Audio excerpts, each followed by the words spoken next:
the agenda says 10 a.m., but I was smart enough to catch that. It's 3 o'clock, July 1st. This is a Public Safety Committee meeting. I'd like to call the meeting to order and acknowledge that the press and the public have been duly notified of the meeting in accordance with the Freedom of Information Act. All committee members are present. Our first item on the agenda is the approval of the previous meeting's minutes from June 10th, 2021. Motion to approve. Second. All in favor? Aye. Aye. We have next on the agenda, citizens' comments. We do not have any citizens in the room for comments. We did have several comments on two different subjects. One, the proposed trial of a stop sign at Wildwood and 41st, and one on potential crushed stone along Palm Boulevard. Those comments are available, will be available online following the meeting if anyone wishes to view those comments. We have now reordered this and moved our departmental highlight reports to the front so that our public safety personnel could go do public safety related events instead of council meetings. So please come forward and we will have Deputy Chief Hathaway go through the fire department report. All right, good afternoon. So over the month of June, total of 112 calls, 4 fire-related, 51 EMS calls, 14 rescue calls, 1 hazardous materials related, 3 service calls, and 39 classified as other. That is down 6% from the previous year, that time in June.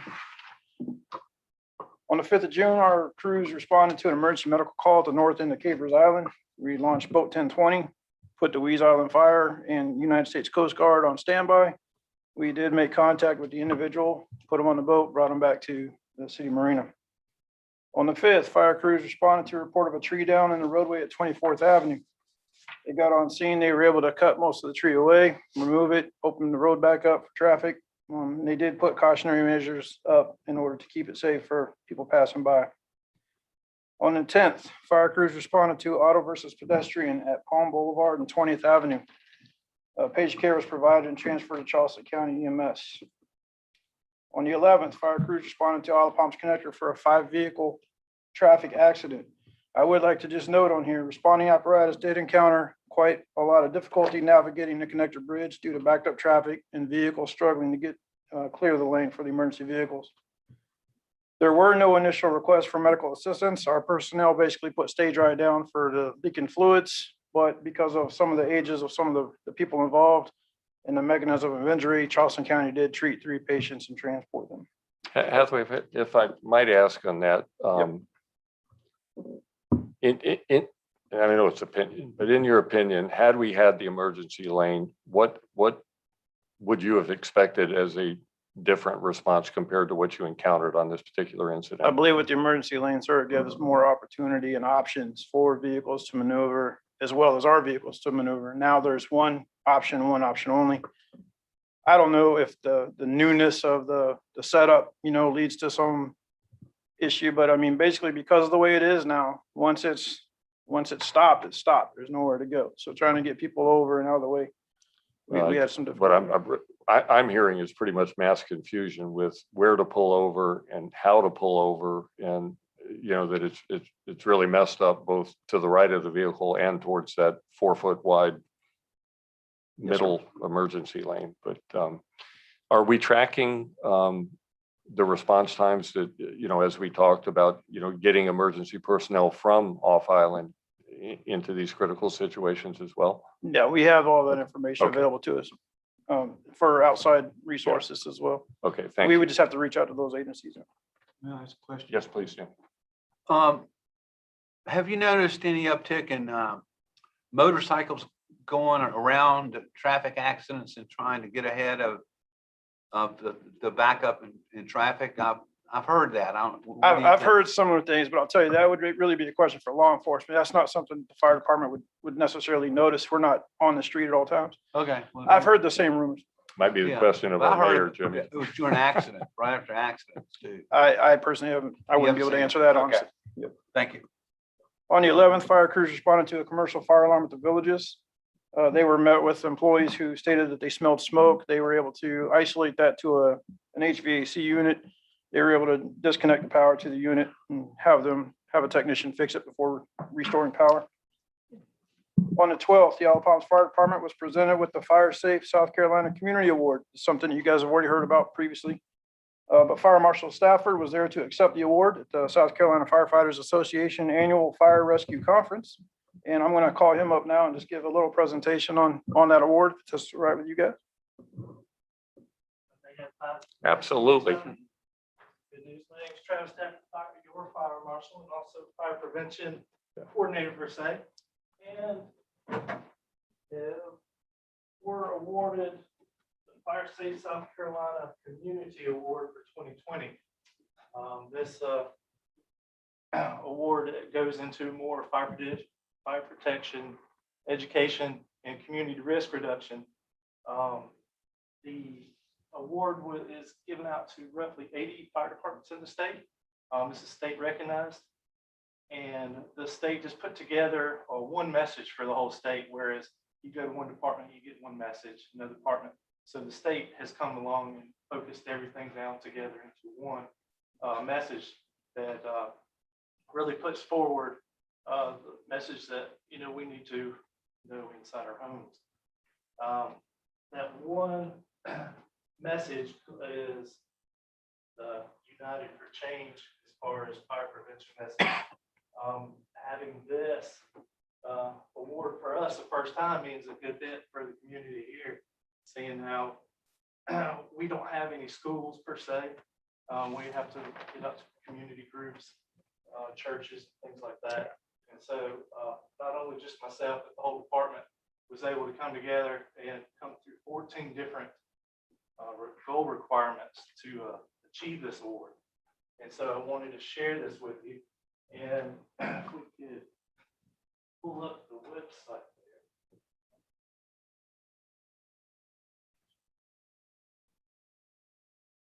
At the top. So to get for this information, if we go to about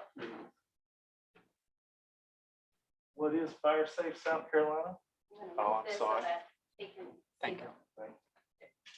So like I was saying, the mission is putting the information all in one togetherness, getting it out easy enough for people to understand in our community, and also being able to help the community with the different message that this puts forward by the state. Goals and objectives, pretty much kind of what I said, was mentioning. We could hit the Unite, please. This is a very good website for citizens and fire department services.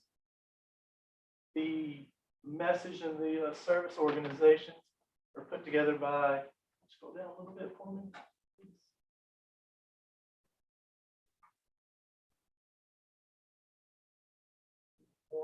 By the South Carolina State Fire, the South Carolina Firefighters Association, South Carolina Fire Chiefs Association, and the Fire Marshals Association.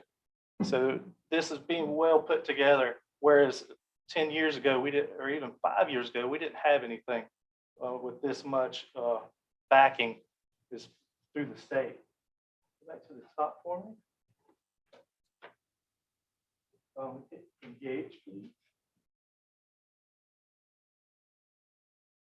So of course, we have stakeholders in this, community stakeholders, resident stakeholders. These are some of the organizations that are helping us here on the island to spread the message and to help us get the message out to the homeowners. Okay, back to the top, please. Go back to about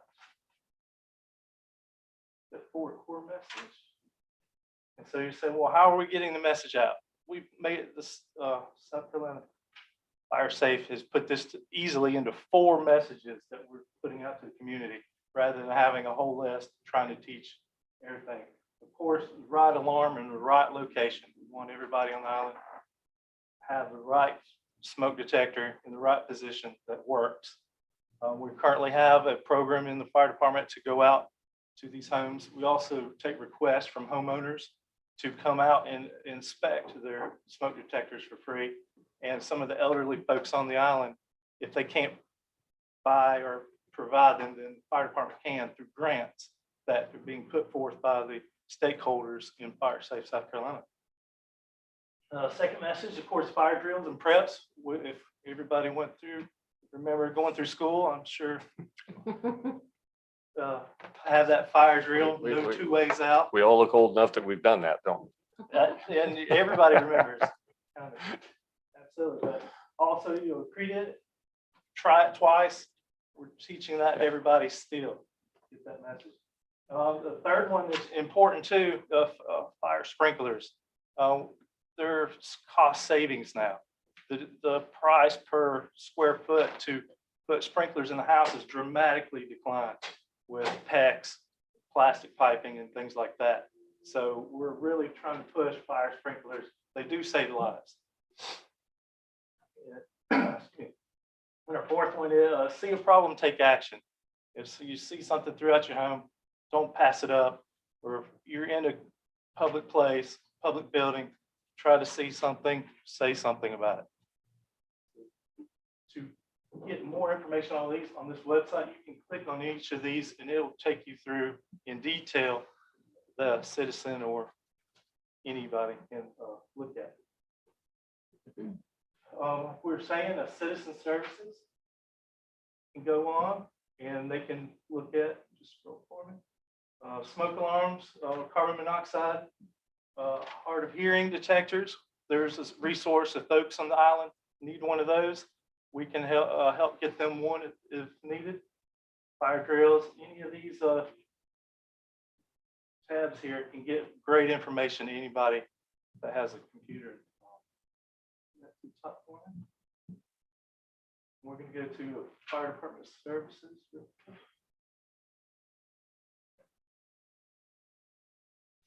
Fire department services, the public can also see this as well.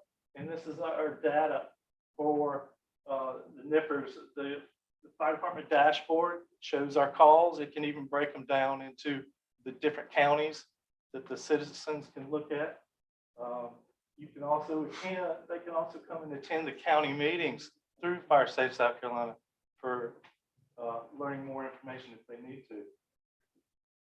That's the top.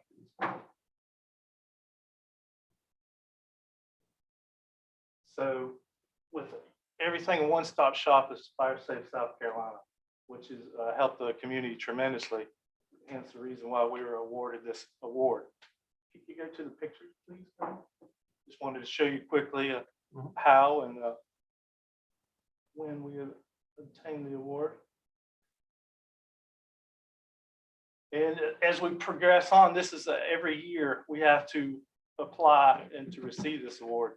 And we'll continue to work with the different communities, or not communities, excuse me, different stakeholders in the community so we can obtain. There's 14 goals that we have to meet in order to receive being deemed a fire safe community. Pictures. While she's looking for pictures, just, Sure.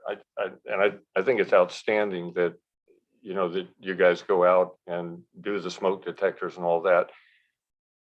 Having a few elderly friends on the island that are not online, I'm assuming it's as simple as a phone call to the fire department to have some engagement and help, because I know you've helped a few friends of mine with replacements of batteries and smoke detectors and services. But as we have a lot of new people on the island, I think that's a hugely important message to get out, that we have that kind of community engagement, and obviously all supportive of this program. Absolutely. We're always looking for ways to reach the people out in the community. They can call, they can come by, we try to help them out. Because I'll put a plug also that I'm assuming, Desiree, we're still maintaining the list. As we approach hurricane season and everything else, we maintain a list of those people who might need assistance so that we can be proactive in looking out for We're them. constantly updating that and reminding. There'll be several events throughout the year that we make sure that that's a bit message is getting out there to folks, because that's important. Yeah, not that we're approaching hurricane season, it's about fires, but yeah, exactly. So we did receive this award in Columbia at the State Fire Association conference. Hundreds of people Departments from all over the state come, partners in risk reduction, of course.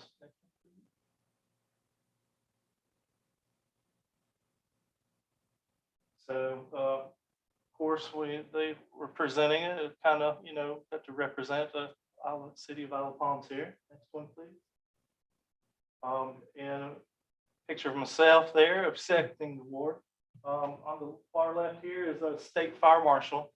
The second is the State Firefighters Association president.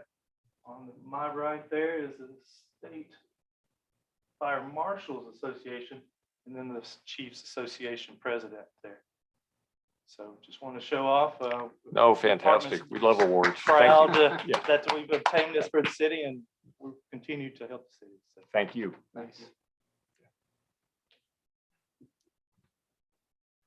We're obviously very proud of that. One of the goals that we've had, here recently is we want to be more involved in the community. We want the city of Isle of Palms to know that we are their fire department. And I just want to say, well, to all our personnel, they're all involved. They're all getting out there in the community. But as you can see, Fire Marshal Stafford has a real heart for this, and it shows in how far we've come with him getting us involved in the community and providing more things for us to do. And he has the direct line to Sparky, the fire dog, didn't know. Perfect. So on the 16th, fire crews responded to the area of Waterway Boulevard and 41st Avenue for a report of a lightning strike. When they got on scene, they were directed to a boat that was actually struck, which was actually located at Dock D behind Yacht Harbor. It was the antenna for the radio that was actually struck, and there was no damage to the body of the boat other than the radio system, which kind of got fried. On the 17th, another one of those good news moments. Firefighter Nick Russo was recognized and awarded for the firefighter of the quarter. That is for going way above and beyond his normal duties. He's always been extremely helpful with the city, providing his expertise in auto mechanics as well as many other things. It's just one of those guys that you can always rely on for everything. So we were very happy to honor him with that award. On the 17th, another auto versus pedestrian at 34th Avenue and Hartnett Boulevard. They arrived on scene, our crews, and provided medical care to a juvenile that was struck by a vehicle. Charleston County EMS assumed that patient care and transported to the hospital. Finally, on the 29th, our crews responded to the boardwalk inn for a commercial fire alarm. When they got there, they found an activated sprinkler system. It was activated due to a fire from a trash dumpster.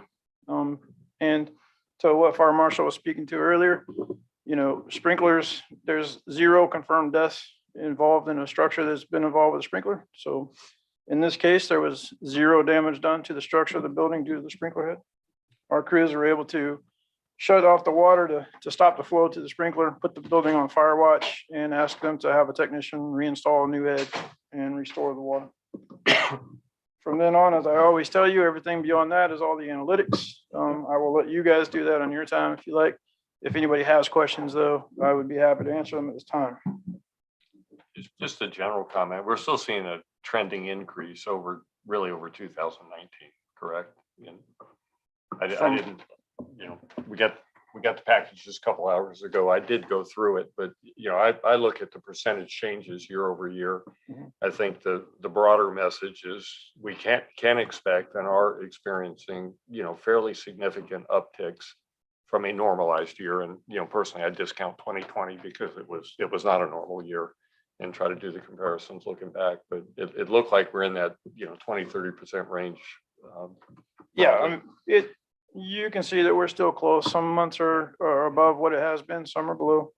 But yes, we still expect to see a large outcome on the beach. Any questions, Jimmy? Folks? No, yeah, good. Thank you. Chief?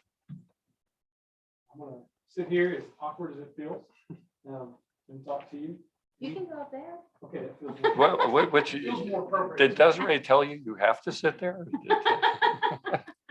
This feels more appropriate. It looks more normal for you. It feels more normal for me. Yeah. So I will quickly run through ours.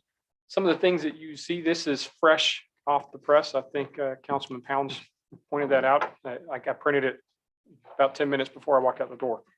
So with this, some of the statistics that are on here, we have not been able to confirm 100%. So realize that some of these numbers could fluctuate a little bit, but the information at the top is definitely accurate still. And that first one, this will be the last month that first one will be on there about any COVID related things.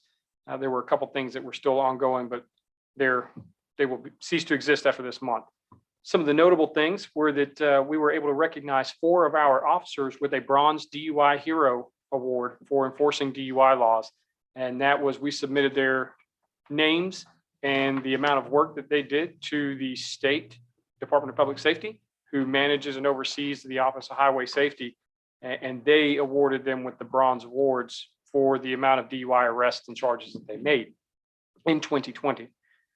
Next thing to point out on here is that Highway Patrol did assist us on Memorial Day weekend when we had our checkpoint. They had 4 troopers that came out and stood with us out there for as long as they were able to before they had to go forth into other parts of the county. And it was very significant because they are short on troopers in our county. So the fact that they took time to make sure they hit our spot was very important to us and shows the partnership that we have. Officer Tuminelli was recognized as Employee of the Quarter for the second quarter for the police department. We did hold a virtual Coffee with a Cop, and we will continue to hold those. We will change the name from Coffee with a Cop to something like a virtual chat with public safety or something. I don't know yet, because the goal is to move forward with actually going back to real Coffee with a Cop so that we can see people in person again.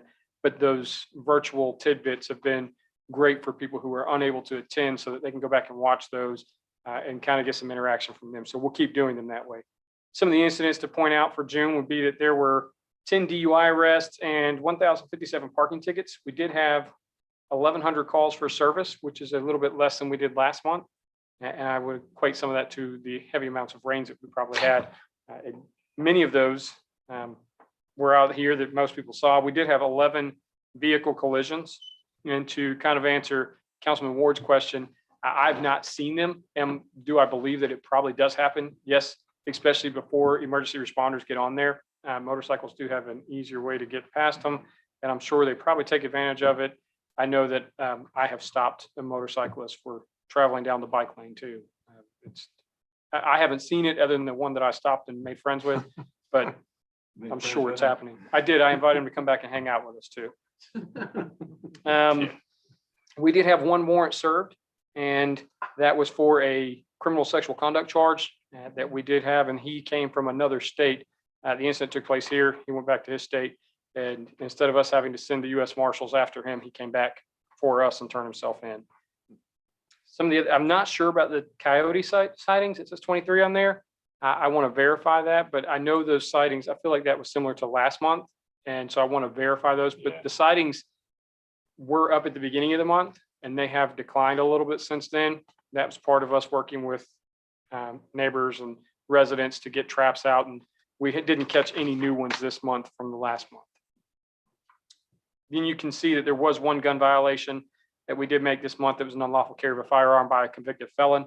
And then the drug stats over there to the right in the charges, I would say I need to verify some of those before I really talk about those. But I do want to point out the 1 resisting, hindering, assaulting charge down there. That was a charge for assault on a police officer for an individual that did actually assault a police officer.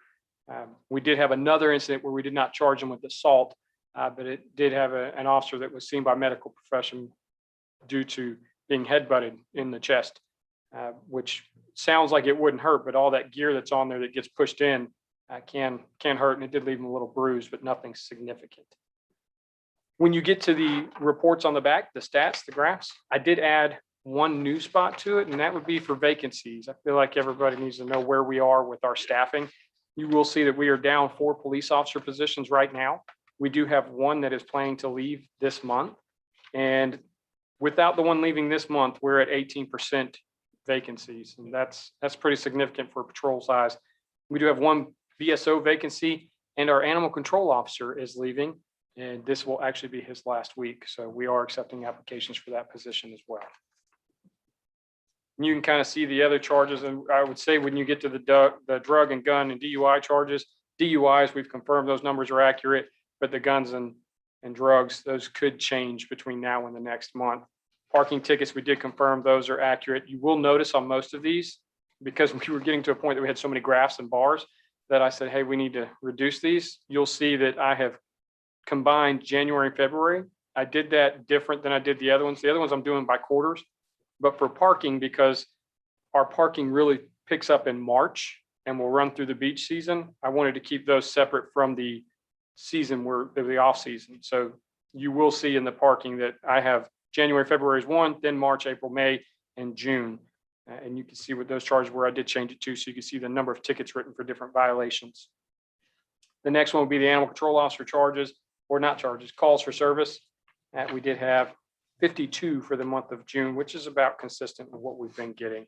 Then you have your heat map for incident reports, which is on the last, which really has not had much of a significant change at all. The last one is a new one that I've added for you. This is for reported incident crime class types for the entire year so far from January 1st through the end of June. And it just gives you a breakdown so you can kind of see a pie chart of where most of our reports are geared towards. I know Councilman Ward would like to have that big stack of detail we used to get instead of these nice charts, right? No, I'm fine. Yeah, no, these are great. Just a, one question on the people shortages. And as we approach personnel committee next week and all, I'm assuming this is not just an Isle of Palms trend, that this is just what's happening in public safety right now. And any suggestions that you can bring forward to council on what we need to do to help. I'm pretty sure we're all in on trying to figure this thing out. Certainly. So it is a nationwide event right now. It is hard to find people that want to be in the career field. As a matter of fact, 2 of the vacancies that we have came from people who all out left the field of law enforcement altogether. And then we had one that did leave to go to another agency where they have more promotional opportunities and growth opportunities. And then one that was set to go to the academy and was not able to pass all the tests to go to the academy. And we just weren't going to send her to the academy at that point. But it is a shortage nationwide. It is interesting that we have had that posted for quite some time, and we have very limited applications for police officer. The animal control position has been posted for not even a week yet, and I think I'm at somewhere around 10 applications already for that one spot. And that just shows you that it's a field now that a lot of people don't want to be involved in. And but that's how the pendulum swings, and we're hoping that soon it's going to swing back the opposite direction so. for us. Yeah. Any other questions? Thank you, Chief. Yeah, just a couple of things briefly. You had 2 golf cart violations. Yes, sir. Good. Thank you for pointing that out. I'm sorry. I should have pointed that out. Yeah, and it's not in the report, but I've been wanting to ask you for a couple of months. These motorized bicycles. Yeah. There's no state law regulating them or whatever, but I'm beginning to see us a problem that it looks like to me they go about 25, 30 miles an hour. And they just blow through the stop sign in front of my house. And I heard it from some neighbors too, in front of stop signs in front of their houses and stuff. And I'm just afraid, I'm sure you're aware of it. And I guess, do we have to wait for state regulations to? No, sir. They will still fall under the bicycle law right now. They're a bicycle just with a bit of a motor on it. Yeah, They don't fall under a moped, so they would fall under the bicycle. And we have seen significant number of cyclists that fail to obey the state laws. And we have actually been working to use our newly trained bicycle officers to actively enforce state laws on the bicyclists, because they do run the stop signs consistently, whether it's motorized or normal cyclists. And it is a Right. safety issue. So you will see enforcement coming from that here very soon. good. Because most of them seem to me that they're juveniles. They're not adults. I mean, isn't that the point of riding a bike, to get some exercise? I don't know. I would think. Not if I can go fast. One last quick question, if you don't mind. You had 20 business license violations. And what is that? No business license or something like that? Correct. Yes, sir. Okay. That was the benefit of the code enforcement officer position. Right. He is actively looking for those business license violations. And a lot of times it's not so much we want to write you a ticket and get all the money. We want to make sure you get your business license. And so he does work with them when they get their business license. He'll work with them at court. The for that. point is just get them in compliance. That's it. Yes, sir. Yeah, thank you. Thank you. Yes, sir.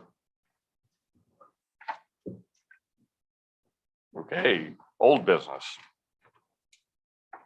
Item 5A, update on Carter's Beach Shuttle between the Isle of Palms and Mount Pleasant. I'm pretty sure our administrator is going to speak on this Sure. issue. So we have been, as you all know, working with CARTA for quite a while now in the implementation of the beach shuttle from Mount Pleasant to Isle of Palms.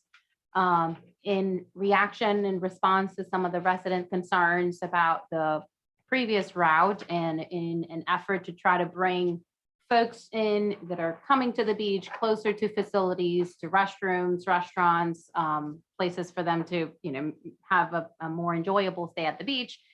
We had a meeting with the CARTA staff on Tuesday of this week, and we tried with the bus. They brought the bus in, and we tried a different number of routes to see whether or not that size of bus could actually work traversing and navigating through Front Beach. As we all expected, it's very challenging for that bus to make those turns because of the narrow areas, the narrow lanes, plus the parking and the pedestrian. And we found one viable alternative that could work. Like I have communicated to all of you, it would require a change in the police department traffic operations on Front Beach during the weekends, where they block some of the access to ensure that people are turning right rather than turning left onto Ocean Boulevard. But that's a change that we can make if the goal is to relocate the route to Front Beach. Some of the concerns that have been expressed by fire and police is just heightening and increasing traffic in that area. That's something that we're going to have to monitor. The bus route, which is included in your packet, would have the bus turning left, turning right at the end of the connector, then left on Pavilion, left on JC Long, then Pavilion, Correct. then onto Ocean Boulevard and creating that loop exiting through 14th Avenue. That final section of Ocean Boulevard is where the only dedicated fire lane is located. So there is a potential concern about traffic and the need for emergency personnel, emergency equipment to make their way to Ocean Boulevard in the event of an emergency. That being said, the frequency of the bus every hour and the fact that we already navigate and emergency response in that area with traffic, particularly on busy weekends. I think that, fire and police, I don't want to speak for them, and I'll let Chief Cornett address some of these concerns. It's something that we can try and attempt and see how that would work, and try to find other alternatives to mitigate or manage the traffic in that area. But it's a single bus every hour. Correct. It's one bus every hour. And the drop-off location would be at after the bus would make the turn on Ocean towards 14th Avenue. Users would have the ability to use the beach access path that's adjacent to the county park. As you all know, that area already has lifeguards and facilities as That's well. And certainly could be more conducive to folks that may not be bringing all of their gear or what they need and have access to those resources.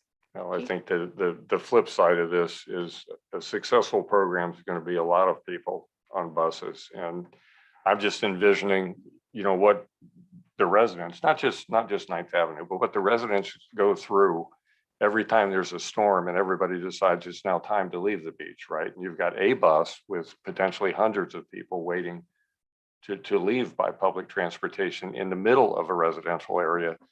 And, to me, that's a public safety issue waiting to happen. So, personally, I don't think we have an option but to try to direct, hopefully something that's going to be a successful program into a more commercial area that has both shelter and facilities and the ability to navigate it through a commercial district. So I applaud the effort to find something that works, that the residents aren't going to be up in arms about. The other thing that I also wanted to mention is in that corner, there are some benches, and even though there's no actual shelter, it is sheltered by some trees. So they, folks would have some shelter from the sun and have a space for them to wait for the bus as it comes along. And we can look towards the future of putting shelter. I mean, you know, there's options. There's many of us would like to see some improvements on Front Beach to begin with, so. Chief or Jimmy? Chief first. The only thing, I just want to be on record stating that I do believe this is going to increase the traffic congestion in that area, and it could potentially do it more significant than we're thinking. It's not just the bus. It's, we cone that off every weekend to keep traffic flowing. Otherwise, people try to turn around at all those islands. So we're going to open that, and that will increase all that traffic. Just, it will increase congestion in that area, which will impact potential emergency response in those areas. Just last month, we had a cardiac arrest on the beach, and I found myself having to drive down Ocean Boulevard on the wrong lane of traffic so that I could get there in time to try to help. This is going to make that even more difficult. That was difficult as it was. And I quickly got off in the sea cabin, so it was not as bad as it would be. But that is the potential risk that comes from this. That's all I point out. Just want to be on record. No, appreciate it. Jimmy? Just a couple of thoughts. I think the city planners and the council back in the days when the Bob Miller Way was conceptualized and built, I'd never say anything negative about past councils, but I don't think they expected the major changes that we've seen down there since that that walkway has opened. Now, in the long run, now we have to deal with it on the long-term basis. It's only going to get worse. We might want to look as far as a long-range plan is going back and reconfiguring that whole park to where it's to me, it's always been like, it's a real nice residential little causeway or whatever. But there's the commercial traffic has increased so much, and now we're putting the car to bus there, which I so really I'm all for it, and I support it 100%. But we need to really look at some long-term changes down there. One person stopped and waiting for somebody to load up. Yep. 4 kids worth of gear, backs up many cars for a long time, and tempers flare up. That's just my thoughts, and I appreciate you listening to me on it. But I think we really need to look at a long-range plan down there. Yeah. Well, again, I think just to reiterate what Chief Cornett was chatting about, there, folks on Ocean Boulevard should expect or potentially expect some traffic backup, you know, pushing forward farther than 10th Avenue. Because now you're, you know, all the traffic coming off of Ocean Boulevard towards 14th Avenue, depending on the time of the day when the bus is there, depending how many people are unloading and loading, it's going to depend how many minutes that bus has to be stationary. The planner, CARTA planner indicated that it was an approximate 3 to 5 minutes, 5 minutes being the highest range of minutes that the bus would be stopping. But certainly that depends on volume. Last weekend, we had 21 folks use the bus over the weekend. Not a whole lot, but as Councilmember Bell said, obviously the goal is to make this successful and have less cars on the road and more people embracing public transportation to come to the beach. But certainly traffic is a concern. We just want to be, you know, on record stating that we'll try this alternative location. The CARTA folks indicated that they would need several weeks to update all of the materials and train personnel, again, the drivers to make this new route, but we'll continue to pursue. So part of the discussion as well was with the traffic coming from the county park, are they actively pursuing doing payments on exit rather than payments on entry? So we have approached them several times more formally this year on asking them to consider changing those payment procedures.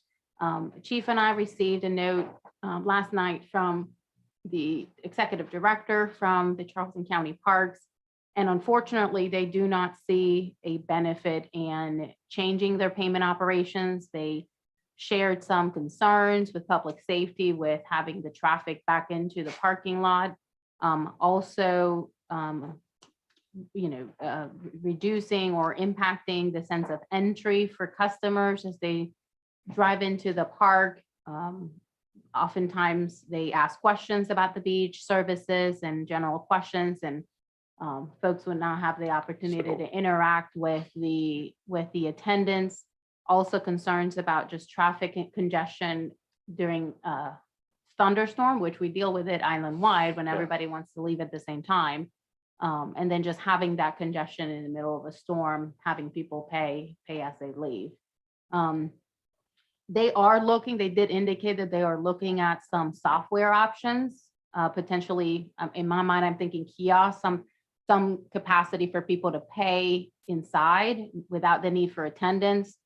Certainly not something that they would be willing or able to implement this summer, but they are looking at those options long-term for some of their unattended sites, but whether it has an application for this park and potentially solve that issue.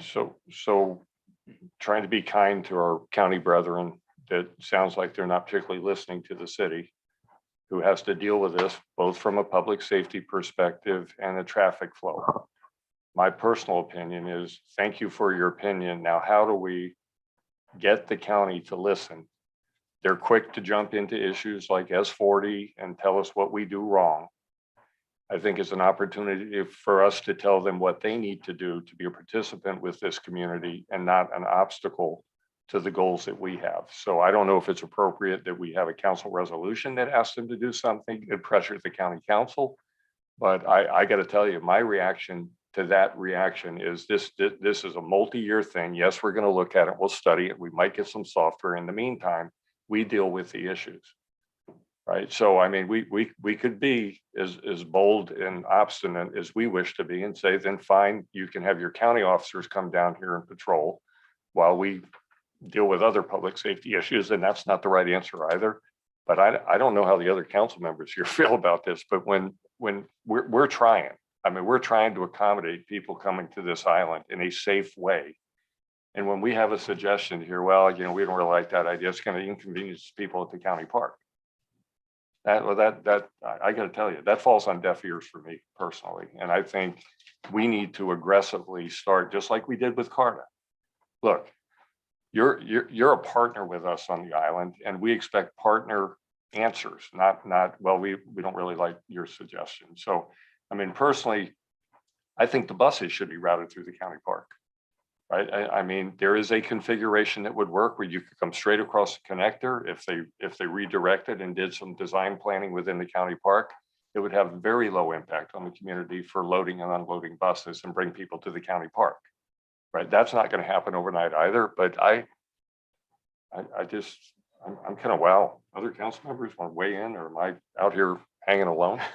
I think we're off agenda, but I agree. I think this is a topic for another day. Yeah. Personally, but thank you guys for looking at this from the CARTA bus route and getting it out of the residential area. I appreciate that. It's, and Phil, for what it's worth, it's not off agenda. It was part of the discussion to have them help with the traffic flow for the CARTA buses. So I don't feel like it's off agenda, but I think we do, if we need to make it an agenda topic specifically and put it in front of council, let's go ahead and do that. Yeah. One more comment, if it's okay. I forgot to mention earlier that if we can make these numbers work for the CARTA usage by people coming to the island, they do put in bus stops with benches, and some of them are even covered, and they go out and get sponsorships for them. But that's a real big thing with CARTA, is the covered bus stops, or at least a bench. But everybody's mentioned about the weather problems. So in the long run, if we keep getting 20 people a weekend, they're not going to be too hot on it, but it's just something to think about. But I do agree with Councilman Bill. It seems like we provide so much stuff, and we reach out to our partners, and they go, no, we don't like it. Those 3 things they pointed out, I was just shaking my head. I just couldn't believe it. Yeah. It's like they spend a lot of time, hey, I got something. Yeah, that's a good one. And it doesn't make any sense to me. Yeah, well, thank Okay. you. All right, moving on to our other favorite subjects, the discussion of dog leash rules and enforcement. I think where we left that in the last meeting was, more of an update as to, are we subjective in the way that we enforce these rules? Is there a better way? I mean, I read what's in the packet. I think we all basically understand the rules, but there's a lot of subjectivity in that in terms of keeping a dog within the distance that is still under your control, and what actually happens when we have dog incidents, and are we heading in a bad direction? Well, if I recall during the last meeting, we had some recommendations from the police department about what would make it 100% clear for enforcement. I don't think that the committee was embracing or supportive of going down that path. But I think from an enforcement perspective, it's either black or white, or we just have a sort of an ambiguous ordinance at this point. And, I think that the section of the code that was being discussed was the requirement to have dogs under voice command. And, the police department's inability, unless they're in the presence of an incident, they won't be able to issue a citation for the lack of having, or their inability to have a dog under voice command. Desiree, I'll ask the others to jump in. I think where we left it was how much discretion, and it's unfortunate, these are post events, right? After someone gets attacked by a dog, or after someone's knocked down by a dog, that level of subjectivity where you have an incident that you're dealing with. And I know nobody wants to deal with the incidents like we have as a city, the attacks. But we were looking at, how much discretion is there in our officers in issuing a fine for somebody, and what could those fines be? And are we aggressively trying to put, and I'm really not sure how to express this, to put preventive measures in place that cause people to think harder about, my dog probably shouldn't be a quarter of a mile away on the beach, right? Because if something happens, I'm going to be fined, right? And I will tell you, the odds of a council passing a leash law that requires a dog to be on leash all the time in this community is, Jimmy, probably slim to none, right? Yeah. So, if that's what we're dealing with, that's fine. But that consequence for the incidents we do have that cause people to think maybe I ought to have my dog in voice control, maybe I should be better about it. I can tell you, I go down to the beach in the morning, the dogs are, they're a quarter of a mile away from people running, right? They're not under voice control. Right? Now that is an obvious, right? I don't think that's obvious. Yeah, and that's, Getting the court to see Yeah. that, and a group of jurors to say Yeah. without a doubt Yeah. that we knew at that point that it was Okay. not under voice control. I don't think we can prosecute that. no, and I appreciate that, because frankly, the last thing we want is ordinance changes that are unenforceable, right? So what I'm hearing is if we don't go all in leash, that there's probably not a change that we should be considering. And I don't want to put words in your mouth, but Well, I think one thing that we talked about last week, or last month, was establishing a set penalty fee or penalty fine that is steep enough to deter that kind of behavior, because right now they would fall under the municipal, that's where I was heading, Desiree. okay. Yep. Where the officer has discretion of what number of, the fine that's given between, up to 1,087. And maybe the one option to consider and evaluate is having a set fine of, $500 or 200, whatever the number is that makes it enough, What's our, compels people enough to say if they're found in violation of the ordinance, that, it's a steep fine. what's our fine today? Well, it can go up to. But what do we 1,087. generally, if we ever do? We're writing for about 133. Yeah. Which is a minimum. Yeah. And that's typically what it is. You have that level of discretion And I've never really been fond of the level of discretion about a fine amount. Yeah. When it's that wide, I think that it It's is- a it $900 opens the door to difference. be unfairly used. Yeah. I'm a fan of set, if you have this, this is the fine that you have, when you go to speeding, for example. Yeah. If you have 10 miles or less Yeah. over, it's $76. If we get over that, it's gonna be 133. If we get over that, it's gonna be this other one. And that's clear, and it keeps me from saying, I just don't like the way this person talked to me. And so I'm gonna write Yeah, 1,087. I didn't like Yeah. them. Yeah. Or this person was super nice and I think it might have just been an accident, so I'm gonna write it for 133. It's nice to have that when you see a violation, but somebody's truly trying to be nice, but it also opens the door to go the other way too, and I've never been crazy. But is about it, that. is it fair, chief, to say that the only time anyone even gets a $133 fine is when they've had a serious incident, right? We're not, we're not writing tickets like you said, because, maybe that dog wasn't under control. It's typically because somebody's been attacked by a dog or we've had an incident that would warrant a fine. Or it's after the hours of the leash law. We do write tickets when they're off leash after the hours permit them to be off leash on Yeah. on the beach. We do write this. Now, I'm not gonna sit here and say that they are frequent and Yeah. abundant in nature, but we do write those occasionally for those violations. If you go back to our minutes, what Yeah. we were asking for was to look at the locations of the recent incidents as well as the fine structure as it relates to animal violations in our next meeting today. I mean, I think that's what we were looking Yeah. for as a follow-up. We've had all this discussion about what we think council will or won't do, but did we know locations? I know we had 5 this year or something, I think, was if I Correct. remember right. And only 2 were on the beach. The others were not on the beach. Gotcha. They were residential areas.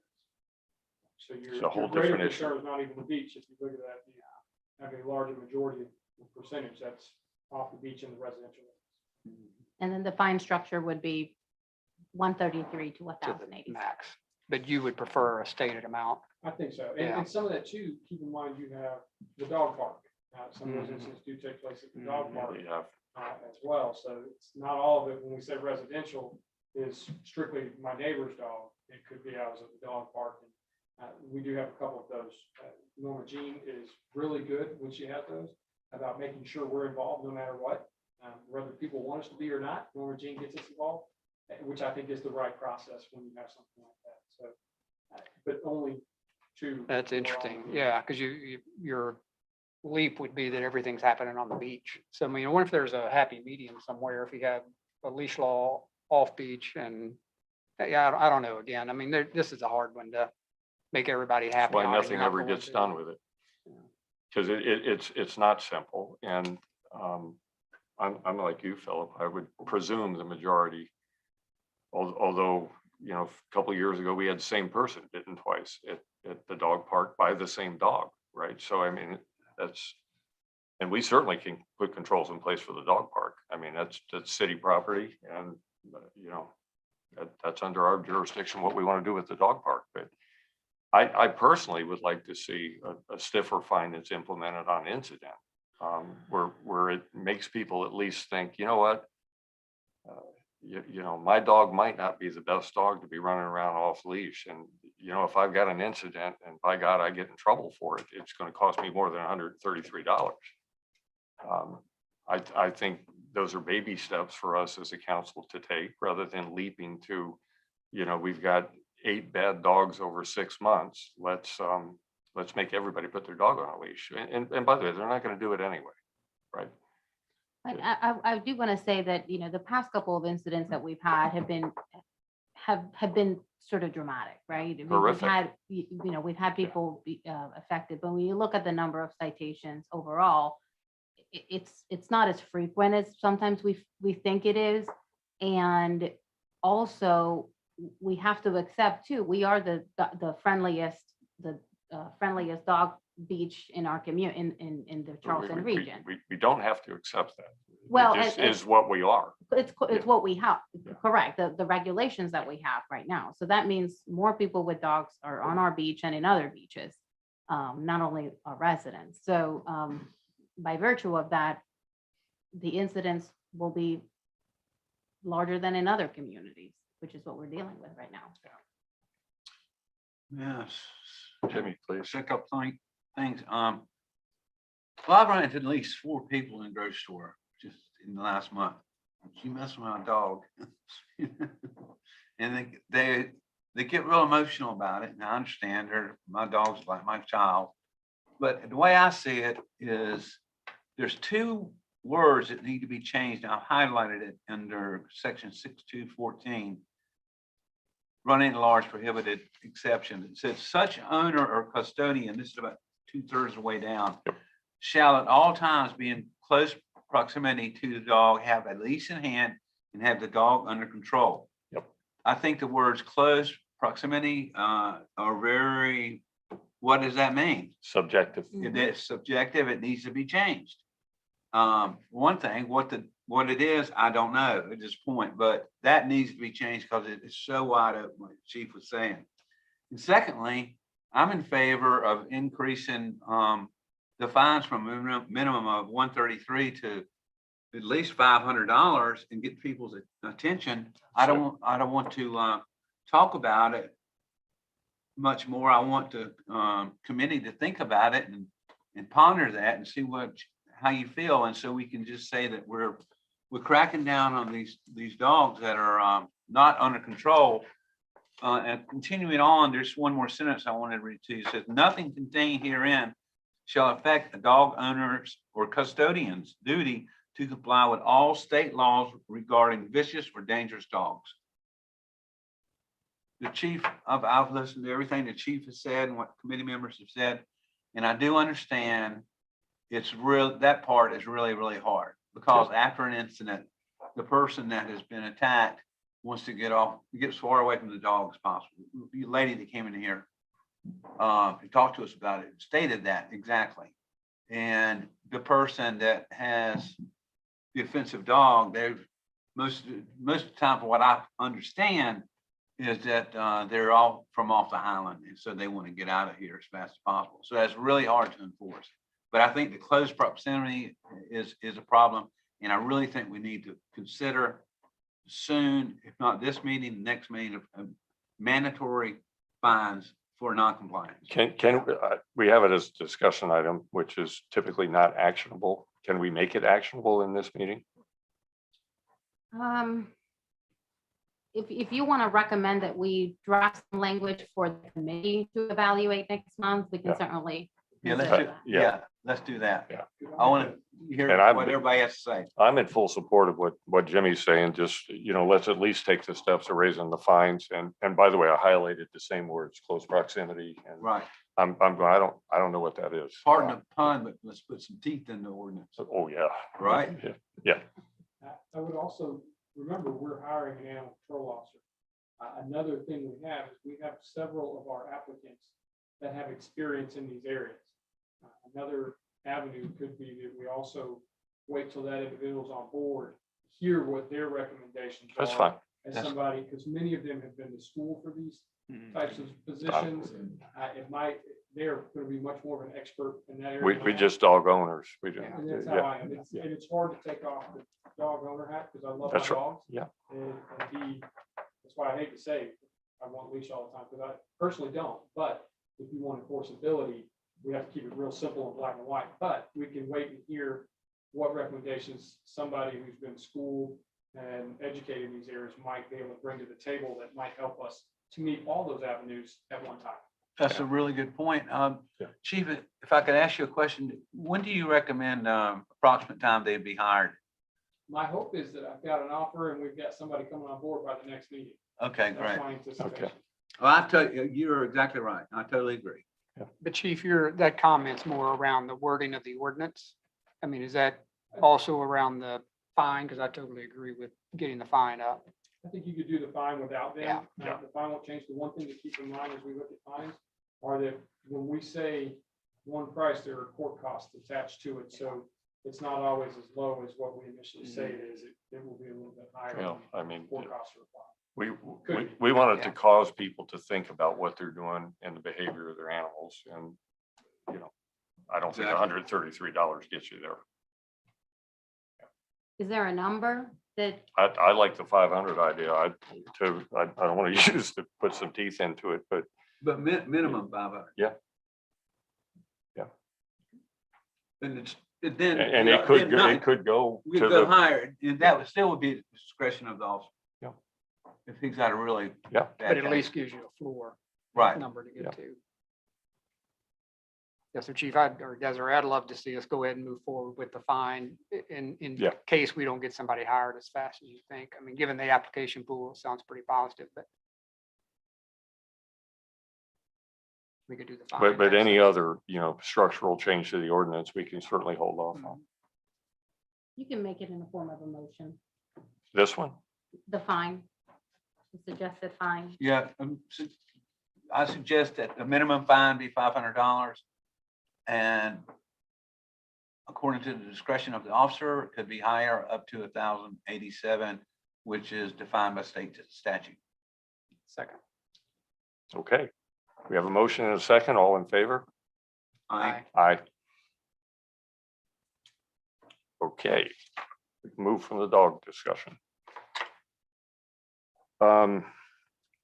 We've had it, so item 6A is discussed under new business, discussion of unregulated or unsigned right-of-way parking. So we've had multiple residential questions, some coming directly to me, some coming to Desiree. I'm sure you've had a few along the way. And I said, let's just have one discussion around what do we have as a city that would be city controlled, not SCDOT, that is unsigned right-of-way parking. And Desiree and I had the discussion of, there were questions around the post office. And when we went back a couple of years ago to the 1100 Palm discussion, we looked at Pavilion Boulevard, we looked at that area along Carolina. And we also acknowledged that it was postmaster discretion as to what really happened with the abundance of parking within the post office. So those two areas were pretty well defined. The other part that remained, and it's a vestige, Councilman Ward will remember, it's a vestige of the managed parking plan that we had in the signage that accompanied it down at 41st Avenue, where the city still has the dry storage area just to the intracoastal side of the fire department. That's still city property. There's some unsigned parking there. And beyond that, I don't think we have any other unsigned parking. Is that correct, Desiree? Well, we also have the areas surrounding the rec center, Oh, although that's right. those are SCDOT controlled roads. Yeah. Some of them, I believe the one on camera might be city controlled. But that was in that we had this conversation with public safety not too long ago about whether or not the city wanted to pursue Yeah. signing that as residential or beach parking. And it becomes really complicated when we talk about city events and just maintaining Yeah. flexibility there. So that area has still remained unsigned, which is unregulated. Right now, anybody can park in that right of way, which we typically do when we have events or games, that kind of activity at the rec center. Then all of the area surrounding the commercial district, a section of Carolina, which is included, I believe, in the packet. And includes a section of Pavilion, which has been deeded to the city. And that area next to the post office does generate some confusion by folks. As you can see in the county GIS map, a portion of that it's actually part of the public right of way. It is city controlled. When that road was closed, that section, including what connects to what used to connect to Pavilion, that was deeded to the city. So it would be under city control. But we only have control over that one It's- strip. You and I talked about it. It was 9 parking places, 8. Correct. I think last So- time we looked at it, we're, maybe 7 parking spaces. The layout is it's very funky, if you will. I mean. It's to the sort of beach a side of the triangle. palm trees along that strip. It's- Correct. Yeah, Everything else is private property that's leased to the post office, and you are correct. The city, the post office has been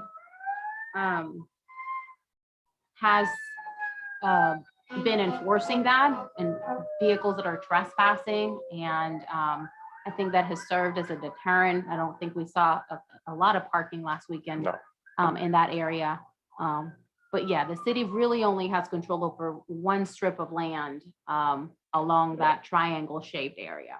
So I don't want to speak for my fellow council members, but to me, having a handful of free parking that the city has versus a large chunk of land that creates confusion, I would delineate, and frankly, probably have paid parking of the front beach part of the city's parking.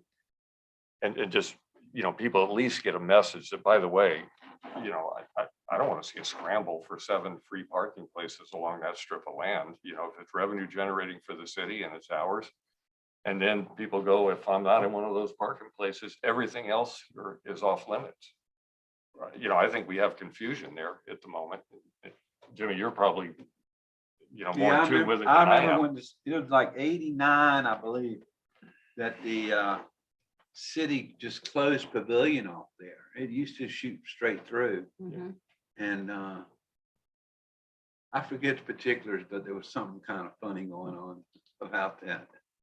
That certainly predates me, but what I have But we didn't have the heard, quitclaim deeds either. well, what I've heard is that you had vehicles driving down 40 miles, 45 miles Yeah. an hour down Palm Boulevard and then taking that exit in front of the Acme at that high speed, and it just became unsustainable and unsafe.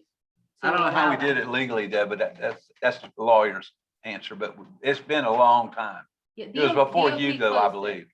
DOT closed it, and when that happened, that's when it was deeded to the city, Okay. that section. So what are we trying to solve? Clear up the confusion of parking that's been coming to us. Just in this, Yeah, Right, I or honestly, further? my intention was not to deal with the rec center, just to be clear. I think when you throw the rec center into this discussion, it just as Desiree has said, it brings in, what about public events, all the other things. We've had, this weekend is the first weekend the post office situation was cleared up, right? And I think they got a new postmaster, if I'm not correct, that said, okay, we're going back to what we've been doing. It may not be a problem now, but I've had letters written to me, Desiree had letters written to her. Why are we allowing this parking? Well, we're allowing this parking because it's not ours, right? Which And the leads me to section- what is ours, right? So that residents are clear that, we do have 2 sections down there that are not, they're not signed as anything for the city. They're just there, right? So the post office can't enforce anything to the beach side of the palm trees on Carolina Boulevard. So anyone can park there. And the nobody can enforce any of the parking rules along Pavilion because we don't have any signage on Pavilion either. So the question would be, do we wish to? Or is it fine, particularly with public safety as it is, and we don't have a problem necessarily to go solve right now as long as the post office is doing their job. Is that a fair way to put it? Yeah, I mean, I think Yeah. sporadically we would get calls from residents asking why the city doesn't issue parking tickets in that area. Yeah. And we always explain, the city doesn't own that section. We only own a portion of it and it's not regulated. So, the police department can't write them a ticket for anything because they're not technically in violation of any of parking there because we don't have no parking. So I think Councilmember Bell wanted to clarify that just for the public on the record. Certainly Yeah. I'm not encouraging or proposing that the city creates a parking lot in that area because you can really only fit safely It's like 7 cars. 5 or 6 cars. But to the question that why are vehicles being allowed to park there? Why are they not being enforced? I think we've. Yeah, I addressed wanted that. public clarity. I will ask though, are we getting credit for the free parking that were provided along these? My guess is SCDOT is also not, we're not counting those parking places in our parking totals either because we haven't done anything with them. I would, as a recommendation from this, I would make sure that we're clear that we do have other free parking outside of our city lots. And as we continue to have conversations with the SCDOT, let them know that, yeah, there are X amount of parking places. Good. So I don't know that this has really been an issue as far as people being able to park there. here this season, they've been towing relentlessly over there. I think the confusion comes into that people might be parking into the part that is owned by the city, That was my and they're point. being towed by the postmaster. And Yep. those fees are fairly high, and that's what we heard the complaints from in the police department side. So if we did say we were going to count that parking, or anything at all, we still need to clearly identify what is ours and what is not, so that they don't tow unlawfully out of our property. You did a much better job explaining what I was trying to explain, because I said frankly, the confusion that's there right now, because there's only a handful of city-controlled spots. We get the blame for all of it. And you're kind of flipping it and saying, yeah, and the other issue is the people that have a right to park there are being towed. Is that right? Mhm. Yes, sir. That has happened. Yeah. That is a complaint I can guarantee I'll get a complaint every Monday in reference to parking there that's been towed. Most of the time, it's in the post office spot. They have put signs out now to try to better identify their area. But there were some times, we've had some growing pains with them to make sure that this was done as close to correct as we could make sure they were doing. Is that signage new, chief? Well, it's really their signage, and it's Yeah. really, it's Yes, just the signage that says that you could be towed. Right. And we've had complaints, I can't verify whether they're legit or not, but there were complaints that the signs move sometimes. I would hope that's not the case, You're just stuck in the ground though, right? pretty much, Yeah. yes.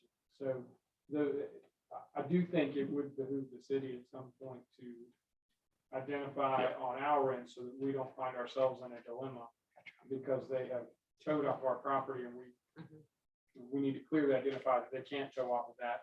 And if we don't want it to be parking, then it would be our responsibility to enforce This it. has been an every year discussion, by the way. So this isn't new. It's just we've not done anything with it. So recently, the towing company that's typically called did reach out to our building department, and a survey was provided that assisted them in marking with some pink flags the area, just so that they know where they should be towing or where And they that shouldn't. matches this photo. you put in our packet. Yes. Mhm. So Chief, what would you recommend we do with marking it? That's really up to the city, whether they want to mark it as parking or not. But I think just identifying what belongs to us and what doesn't would be a beneficial move. It does help that the tow company has, and that came after many discussions, that they have reached out to the building department so that they know where they can and can't go. And it does prevent, a lot of people just don't want to roll the dice to be anywhere in that. So, and many of the businesses in that area are telling them, hey, don't park there because you're going to get towed. So that's what's happening now. And they are being anywhere in the post office property. Correct. And they have the right to do that. And that was in 2019, when I started, that was a source of contention where people were just parking in that area and we were not able to regulate that in any manner to assist that. And it was the post office that was doing it. And they do have a new postmaster who is, Yeah. she has contracted with this tow company to actively take care of anybody that's doing parking in that area. And just one other quick comment to it. People say, well, the beach company needs to, just so everyone's clear, the post office leases the property from the beach company. The beach company does not have jurisdiction over that either. You said there's new signage? They have a simple little sign on their property that just says that it can be towed by this tow company if you park here. There's Not little, that big. yes. It is small, yes. Sir. If there's, what do you think about the chances of, working with the chief to see if they could maybe get some bigger signage or something like that? You have to be looking for it really to see it. You do. We could certainly ask her if that's something they do. I think that would help with some of the complaints. Yeah, We've talked with her just several wondering. times, so I think she's open to those things. Okay. I don't know if she supplied them or if the tow company supplied them, but regardless, I think those conversations need to happen so that we can help people who are visiting clear up any muddiness that there might be right there. But again, all this conversation's over 7 spots. Literally. No, it's really over the confusion over probably 50 spots, right? That's- That and that's that's falling right. on the city. Yeah. Our jurisdiction is 7 spots, but, I know the police are burdened by the post office. The city is burdened by the post office because everybody believes we're accountable for it. I personally, I would clearly mark what's the city's. I mean, if we want to do it as a motion and your options are no parking, your options are free parking. A beach, beach parking sign, but I'll tell you right now, nobody knew until we had the 1100 Palm discussion when we were looking at alternate parking availability that the city even owned that strip of land there, right? My only concern with clearly delineating it is you're inviting people to, you're inviting a lot of people to try to park in a very small section that's not, it's a very thin triangle. It's not delineated. And I think it could be a recipe for disaster because it won't be organized. I'm not advocating, I think that we can continue to work with the towing company so that they know what they can or cannot tow. Maybe get better signage that could potentially deter people from parking in that area. But it's such a funky little area that unless we delineate and have an exit and an entry, I don't think it would be a good idea or safe idea. Well, to Philip's point, we're solving a problem that we don't really own, but it falls on us. I say falls on us, it falls on the public safety department regardless. Mhm.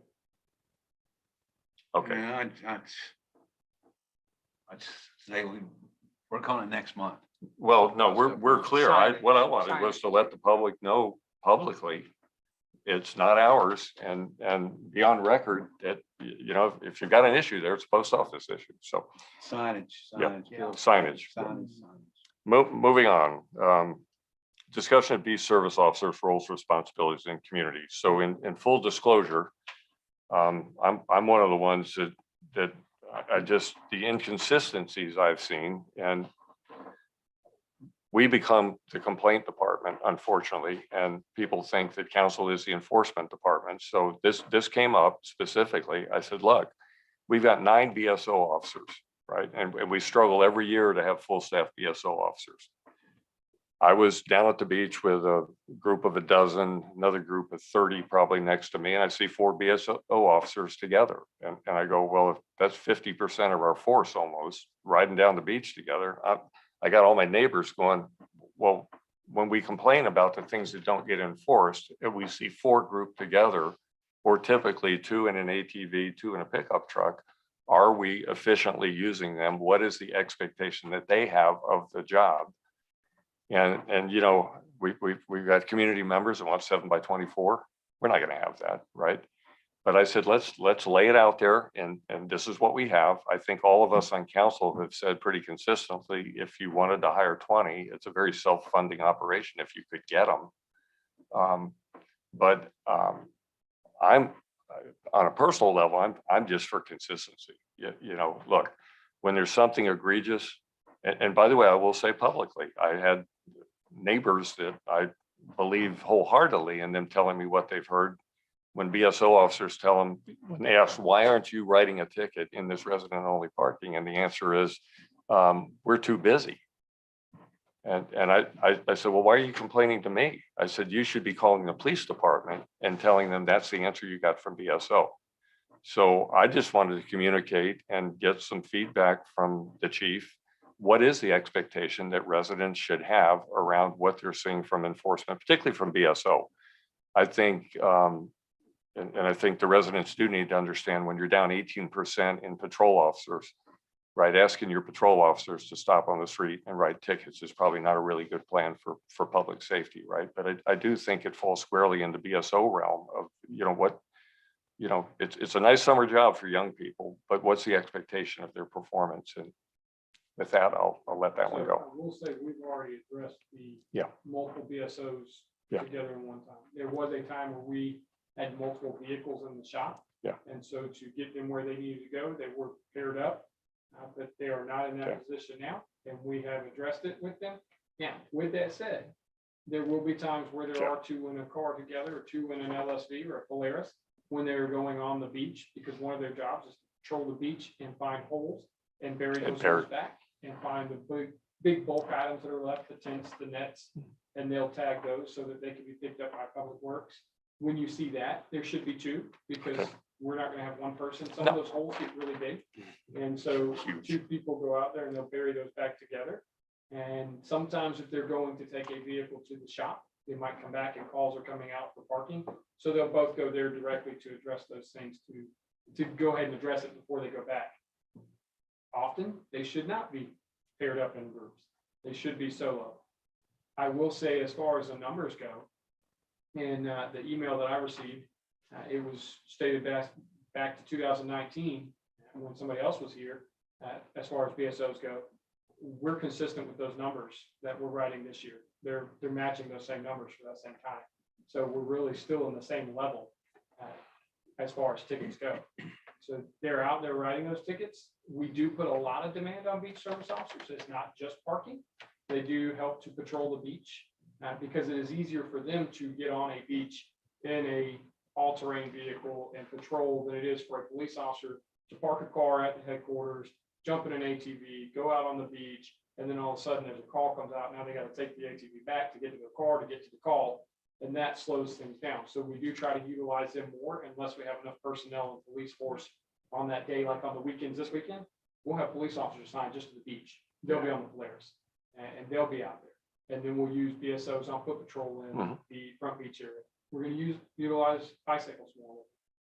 But some of the other things they do would help us with taking the cars to and from the mechanic shop, because that keeps your police officers on the road. Some other things are when the signs go down. They help us to fix those signs.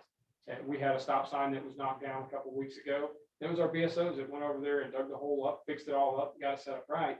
Most cities are just going to leave that down and call DOT or their street unit. But we don't do that here because it's a public safety issue and it's a service that we offer. So we do it ourselves. And if it's something we can't fix, they go out and put a temporary stop sign up, notify DOT, and then we have to go snatch our temporary sign so that DOT doesn't steal it. And then that's what they do with those parts as well. They also help with litter pickup. They kind of become anything that a police officer is not able to do at that time. BSOs kind of catch it and run with it. And they are out there writing tickets with those as well. And so are the police officers. You know, I was checking traffic or parking violations this week myself in the mornings when I was riding around. So we are getting out there doing it. The perception was when they were together, I understand. Well, the yellow thing had a huge impact over the last week. So yellow are tickets. Yes. Yellow used to be warnings, right? So some of the complaints I got, they said, what are we doing? We're just writing warnings. So I asked Desiree, and she, as well as myself, thought yellows are warnings. I go, I guess we're doing a lot of warnings. And we had a color change. The orange sleeves are now yellow sleeves. We still have a little bit of both, but we're transitioning to the yellow. And that's going on there. And am I going to say that all of those are tickets? No. Not necessarily. Some of those are warnings. At the end of the day, the police department, no matter what it is, we don't measure our success on how many tickets or how much revenue we generate. That's not our goal. Our goal is compliance. If we can get that with a warning, then that's great. If we have to write tickets for it, that's great. If we can get it with a verbal warning. I was able to stop somebody the other day and go, hey, if you leave that there, you can come back with a little note from me. And they went and moved it, and that was compliance. I would hope so. That's the hope that we get. So I won't say that all of those are tickets. But obviously, we are consistent with where we were in 2019. I wanted, go ahead, Jimmy, please. Quick comment. I haven't heard any complaints about beach service officers. I know about a month ago, I called the 6522 numbers. Someone was parked in the right of way in front of my house. And I timed it and he was there in 3.5 minutes. Wrote him a ticket. The guy never came back. That's a win. Yeah. You know, It's behavioral change. I mean, it was middle of Saturday afternoon. Wasn't a perfect beach day, but some people were on the beach, but he was, I don't have any, I haven't heard any complaints. Well, the only comment I'd make to it specifically says, you know, primarily focused on the commercial district. And I would just say, you know, as somebody who lives close to the marina needs particular attention focus for BSO as well, because we are now experiencing the same problems we had a few years ago with overflow, because we don't know how to control the number of people that choose to bring their boats. So they're now in the neighborhoods. We have altered, so we assign on weekends, we assign specific patrol zones for our BSOs. Some will get the beach, some will get 3rd through 9th, the south end of the island. Some we split Palm in half, and we have made sure last week, we Yeah. made sure that they included 41st on that second half of Palm Boulevard. So we're getting adequate coverage there as well. So for Councilman Ward's benefit, I not only see it, but I do get the complaints down there that we're back to what we thought we solved a few years ago. Yeah. And we just need to make sure that we keep that in check. I don't have anything else on that, Phil. Nope. Gotta find out where I'm at here.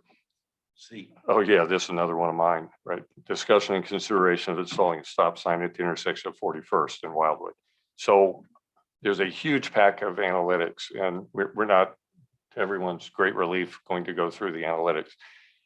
That solar stop sign, back when I was not on council, and now it seems toppled again, because that was the time when I actually was on the news with my sort of toy speed gun saying, wow, there's a lot of speeding on this road. That stop sign provides an amazing amount of analytical data that nobody has to do anything to it. You can just look at it and know how many cars, what time of day they were speeding, individual incidents. And we looked at it in 2019 from June through July. And there were about 80,000 tracked vehicles, some are golf carts going in one direction, but about 35% of them were speeding. And I recall the chief had just gotten here. We were noting the 180 mile an hour when thinking it's probably a motorcycle. But I made the comment to Desiree, I think the speeding overall has been better. I don't know what's acceptable for speeding. It's a 25 mile an hour limit. We had probably 35% of the tracked vehicles are speeding when they go down there. My concern has always been there are people, when Morgan Creek Grill was operating, people drinking, people still drinking, coming off boats, towing 3,000, 5,000 pound boats in a very, very heavily pedestrian area. And 41st and Wildwood is a school bus stop on top of that. And with residents that live on those corners that have small children as well. And I've maintained for years now that just something as simple as not expecting 7x24 enforcement from the police department. But if you have to slow down for a stop sign, you don't have an opportunity for a quarter of a mile speedway down to the marina. So Desiree and I and Secretary Hall had this conversation as well and said, why don't we pilot, for 90 days and just see if it causes behavioral change. To me, it doesn't burden the police department.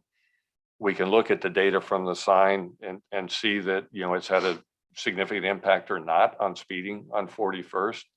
But I will tell you, as somebody who lives right there with that speed sign, we still got a lot of folks that think, 45 miles an hour while you're not paying attention is fair game heading down to the marina. And it's an accident waiting to happen. So I've advocated for it. Desiree said, we should put it on here and vote on it to trial this thing for 90 days and see if it makes a difference. Having said that, the numbers that are in the 2021 charts are pretty significantly high considering we don't have a restaurant operating, right? So my expectation is when the restaurant's operating, those numbers that we saw in 2019 are going to be dwarfed by what we're going to see on 41st with increased commercial activity with a beautified new waterfront. So that's where I'm at. I know you looked at these pie charts, Oh, right? And it looks like to me that it's right at 82% incoming and outgoing that are in compliance. Which ones you looking at? This Yeah, year for May, for 2021? yeah. Yeah, without a restaurant open. Right. So this is, you're right. You're Yeah. absolutely right. I just want to make sure that I was reading. it Yeah, right. in fact, I asked her to put the 2019 in because that's the Yeah. last normalized year we had when we had a restaurant operating. And, there's choice points here, right? You can deal with it now and be proactive, knowing. Randy, I didn't make a copy of those numbers and I'm not familiar. What were those percentages? They were, I've got them. Yeah. I mean. I'm just wondering. You said They were higher, and and Desiree will attest, I made the comment to her as a resident that lives there that I thought personally that speed control was better now than it was in prior years. Okay. I also asked her to ask Secretary Hall back when Chief Buchanan was here. When we first put that sign in, that sign was, when it was first put in, it was more effective. It was red, yellow, green. Right, so as you're approaching it and you're doing the speed limit, you're obviously green. As you start to increase, it tells you, hey, by the way, it's turning red. And Chief Buchanan told me that SCDOT made him change it monocolor. It's all one color. So I asked, is there really an SCDOT rule that controls what color those signs can be? That was the answer I got back then. I don't. As a community issue, Jimmy, as we're addressing broader issues, whether it's 21st or Wildwood, I'm an advocate for the signs. I will tell you those solar signs make a difference. I'd rather see us do that than start putting speed limit signs up all over the neighborhood. For two reasons. One, we get data. We have good, strong analytical data from the signs, and it does cause behavioral change, right? I did call the resident with the children living on the corner of Wildwood and 41st, and Kevin Mahoney.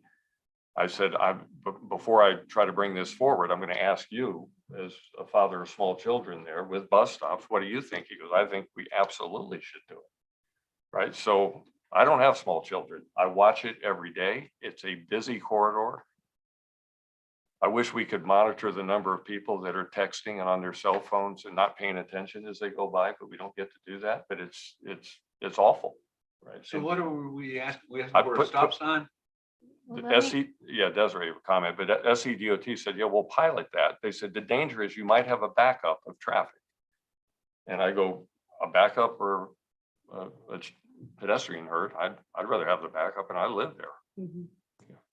So as out of going back to your question about the data. So the data that we provided includes incoming and outgoing for July 2019, May 2021, and May 2020, and May 2019, just to compare. Obviously, we can't pull July numbers. And the total of the average number of incoming and outgoing vehicles for 2019 in July was between 40 and 45,000 for that month in 2019. And the percentages of the speed limit that vehicles are driving, it's pretty consistent, at least the data that we've looked at. Yep. We've looked at other months and it's pretty consistent. 80% would be under the 25 mile an hour range. And then that percentage decreases as you go up. There are certainly instances that may have been missed, or maybe 245 vehicles is too much that are driving over 40 miles an hour.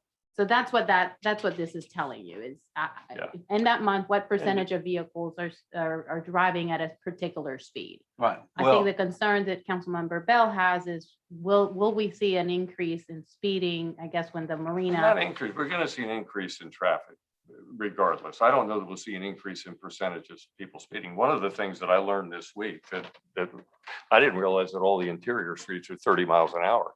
So it's kind of odd to me that 41st is 25, because you were coming off at 35, making the turn, and everybody still thinks it's 35, right? And then they see that speed sign, all of a sudden they slow down. Probably the right answer is it's 30 miles an hour consistently, so that people aren't, making a turn and being on a 25. And I would still advocate for the stop sign. I think the stop sign takes a straightaway to the marina. And I've said this multiple times up here, rumors are people might drink down there on their boats and at restaurants, right? And towing 3,000 to 5,000 pound boats behind their cars. I personally think it's an accident waiting to happen. And anything you can do to mitigate that and be proactive, and it's not an inconvenience, right? The stop sign, there's already stop signs on Wildwood and Forest Trail, right, coming the other directions. It's a stop sign on 41st. It just says, look, slow down on the way to the marina. What do we need to do? Make a motion? What do you want? to Yep. Well, but can I say something real quick? Sure. Because this item, I'm not sure why we're so focused on 41st, because item D, this is a broader conversation about speeding on the island in general. That's a different topic, but yeah. Well, it is, but it isn't. Again, what are we trying to solve on 41st? 41st is specific. It's a specific request that we work with SCDOT to put a stop sign at that intersection. To stop what? Speeding, Yeah. which is item D on the agenda, which is speeding all across the island. Yeah. And we're having the same, there's Well, all we- these conversations going on in Wild Dunes as well, because it's 25 or less everywhere in Wild Dunes. You have one speed hump in Wild Dunes, which is weird. I don't know how that one got there. Could we do a speed hump as opposed to a stop sign? Is there something else? I get it. Just let me finish my comment. If we're trying to stop speeding around the island, then that's a broader conversation than a stop sign in one specific location to me. If that particular street's a problem, that may be a separate conversation, but this is a whole bigger conversation to me about how we No, I control think- speeding on the I think island. one, it's odd to have a residential street like that going to one of the busiest, a straightaway to the marina, right? So that has been a specific topic since when I was not on council, right? Which is why we have the solar sign there now, right? I've asked personally, both off council and on council, to get a stop sign there for at least 5 years. We finally have SCDOT through Secretary Hall listening. The balance of this conversation has come up subsequent to that. And I'll be honest, I didn't know that our interior streets without signs were 30 miles an hour until having a conversation with the chief and Desiree this week. I think that's a different issue, but I don't think you lumped them all together. We have an actionable item. I want to make a motion that we approve the trial of the stop sign at 41st. A second. How long? It's 90 days, Jimmy. What? So this request has been at one point denied by DOT. I think several years ago, the city submitted a letter to DOT to make a study, and they've indicated to us that it's rare for them to approve that kind of Yeah, I knew that. intersection, but if it's something that the city really wants to do, they indicated that there's a willingness to put it up for 90 days, test it, see whether it has a positive impact or negative impact, and then make a determination at that point. So there's just a willingness from DOT to say, okay, even though we've denied that request in the past, if this is something that so very important for the community, we're willing to And they've to seen try the it. data, right? I mean, the difference here is we don't have anywhere else in the residential areas that lead to commercial where we even keep data, right? This one, like I said, the data from that sign is, you'll look at it and you go, did it have an impact? Did it not have an impact, right? If the answer is there's no impact and residents don't like it, take the sign down.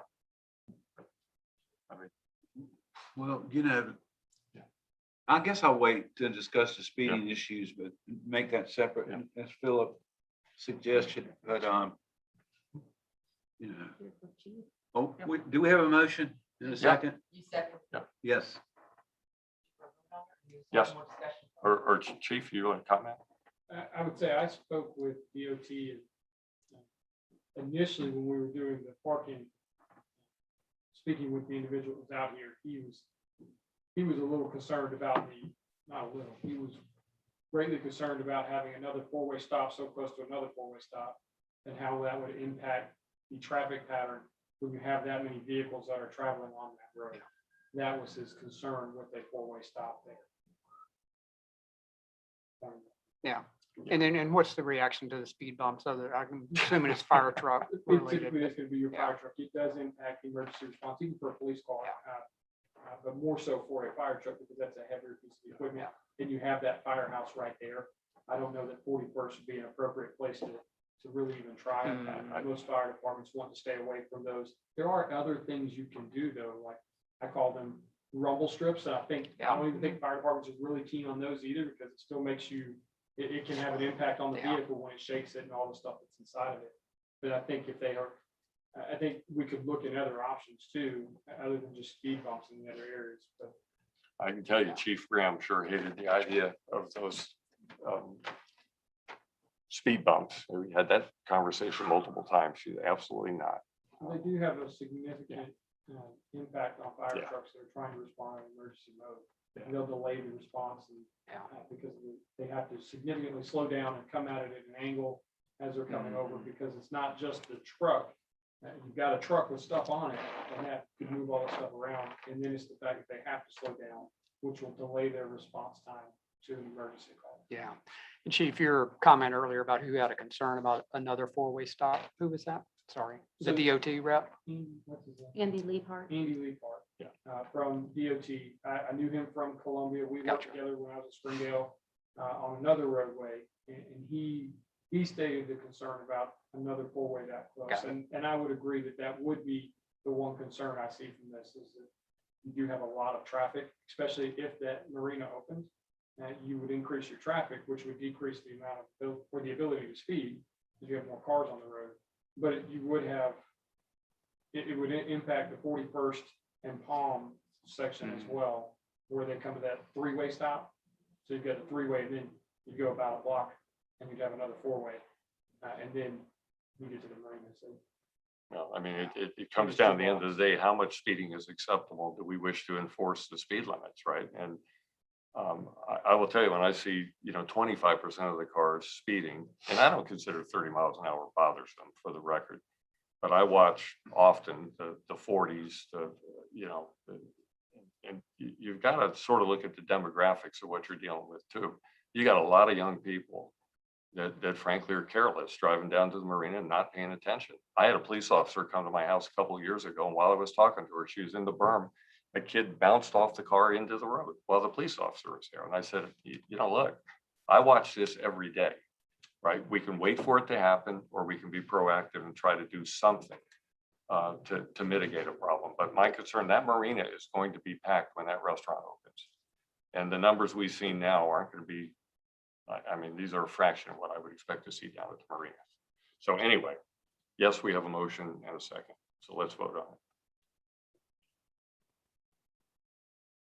And All in favor? And the motion and the seconds for a temporary, Yeah, it's a 90-day trial.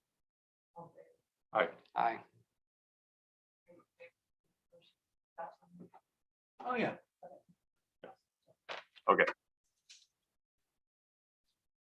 Update and discussion of the study of the modifications to the No, Iowa. back up to I'm D. sorry, did I miss one there? I'm sorry. Item D, discussion of speeding issues on the avenues, consideration of reducing the speed limit on the interior items. And I was not the one that brought this one up. It was Desiree when we found out that they were 30 miles an hour.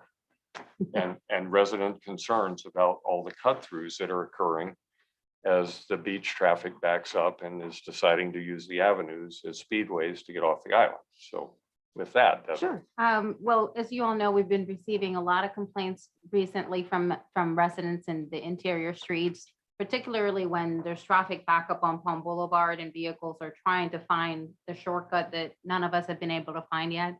Off of Isle of Palms and vehicles traveling at higher speed down Waterway and down the avenues.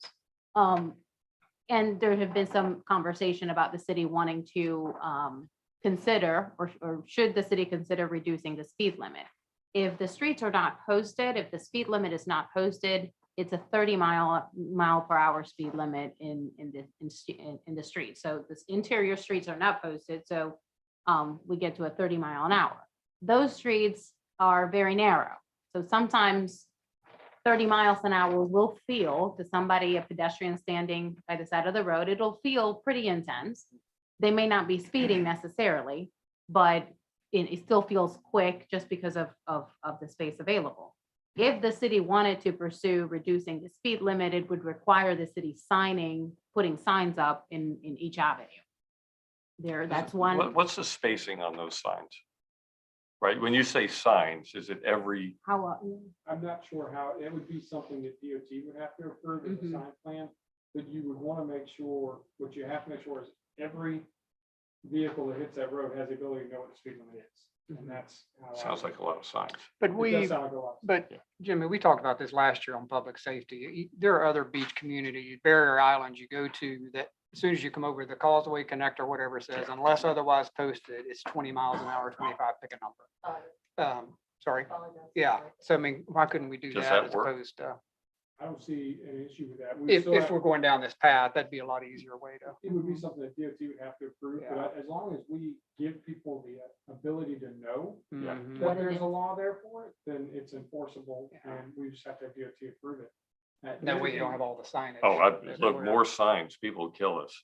Well, Yeah. and people don't necessarily want speed limit signs in their front Yeah. yard. Yeah. And it is, as Mr. Gusso was saying, it's very, in these roads, It is, they're narrow, you've got cars parked on the side. Even if you're going the speed limit, it feels fast. Feels fast. Even if you're Yeah. driving, if you're really paying attention, it Yeah. should feel fast to Yeah. you to go 30 miles an hour. Your brain should be telling you to slow down, but not everybody does because they're in angry mode, trying to get off the island and beat the traffic. There's stop signs everywhere. I think, except for those times that it rains, which is a common occurrence on Saturday and Sunday. We even had a Wednesday a couple weeks ago that it did that. Mm. But I think if you polled an average citizen on Isle of Palms, if you would, yeah, I'm shocked by this news. I would say it was 25. I thought so, Jimmy.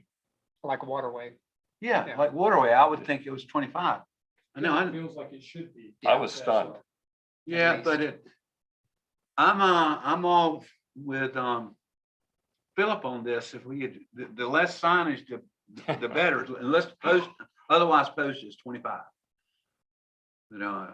But, you know, when it starts raining in my house at 23rd and Hartnett, I sat there and watched it one afternoon, and it was somewhere between 2 out of 10 or 3 out of 10 would stop. Well, And the rest of them just went, some just went right through, didn't even slow down. Most of them had a rolling stop, but they still didn't stop. And I've seen several almost collisions. How do you stop that? You know, we can't afford 300 policemen because you need one at every stop sign. I will say though, with that, some of the steps we have taken is when we are, with traffic being the way it was, we've been tied up a lot. I think with the light changing and now that the traffic is flowing better Much than it better. was. Yeah. So our officers have been able to redirect themselves to the neighborhood. Sergeant Baldrick, I'll give her a huge shout out here. When she was working the last weekend, she took her shift down there and said, we're hitting these avenues and we're gonna stop everybody that's speeding and committing traffic violations. She had residents stand out in their yard clapping and cheering for them doing it. And so they are making those efforts. And some of the other efforts we're doing is we have identified 2 officers that as we become more staff, will become traffic officers. And that will be their main responsibility is traffic enforcement. Actually brought the new traffic car out front so you could look at it. It doesn't have blue lights yet, but it's marked up for a traffic unit. And it's one of those things that they will primarily focus on those things. Another thing that Ms. Fregoso and I talked about was taking the radar sign that we have, if we can maneuver it. The concern is that those roads are tight and putting that trailer out there, sometimes we don't have space for it. But what we would typically want to do is take those trailers and move them around weekly in the different areas so that we get an accurate feed on the data that comes from that sign to tell us where we have issues so we can direct our resources and maybe specifically direct issues or efforts to address those speeding if it's not just enforcement other ways. But that was one of our plans, was to use that radar trailer a little bit better than we are right now. but we have probably 2, 3 roads that are getting hammered the most on this, right? I would expect 26 is getting hit pretty hard. And, you know, it's mostly the rec center towards the connector that's getting hit. And the boulevards, Yeah, and, you know, racing up and down the avenues. and Jimmy, I don't know Yeah. what you guys Mhm. think about it, but I said to Desiree when we were doing this agenda, I said, I personally would advocate on Waterway, a solar sign like we have. You're collecting statistical data. It doesn't burden the police department. And I don't know if there's an interior street like 26 where it makes sense where everybody's cutting through. And it at least, and again, I'd go back to the red, green, yellow. The red, green, yellow was awesome because people reacted. But, you know, I got my hand slapped for that in Springdale too. did you? Yes, sir. And that just blows my mind. It just works better. But anyway, Well, and what's interesting to Jimmy's comment about, 25 on waterway, you just know you go 25 on the waterway or less Yeah. because it's so patrolled or has been in the past. And at 25th, you stop at that stop sign. I've been fully stopped. It's like we need that mentality all over the island, but you don't have 300 officers to make that happen, unfortunately. That's right. It's like that one road is so interesting 25th. that everybody uses. No, you don't. Yeah. Mhm. I don't even think you need a solar sign personally because you just don't. I'm just talking about for collecting data. No, I know. Yeah. Just one last point, y'all keep talking about the avenues, but the avenues are, some people call it streets and they're avenues They are. because they run from Waterway to the ocean. The boulevards are Hartnett and Cameron. Cameron. they eventually, if they run through the avenues, they're turning on Hartnett or on camera. That's right. Mhm. That's right. So the police chief knows this. That's where the focus should be. It is, and that's where the complaints come, and that's where they were focusing when Sergeant Baldrick's team Yeah. went out. That- Well, it's because very there's no one encouraging place to news. It is, it is. And I think it's important that, went to the community meeting that was held last week. Everybody's, what are you gonna do about it? What are you gonna do about it? Well, we are. And I think, to get the message out that we are. I don't know if there's a better way to message to the broader community. That's not just the residents here, that, we are increasing our attentiveness to, or attention to enforcement of the speed limits within the neighborhoods. I think that broader message should go out and let people know with whatever public messaging you're using these days, Desiree. That was part of my Yeah. news interview I did Yeah. recently. I specifically, when they asked, do you have anything else to add? Yeah. Yes, if you're gonna use the avenues or the boulevards off of Palm Boulevard to try to shortcut. And we do realize that that's an issue. You need to slow down over there. We will be Yeah. stepping up enforcement efforts. And stop at the stop signs. I made sure to put that on our news. Good, thank you.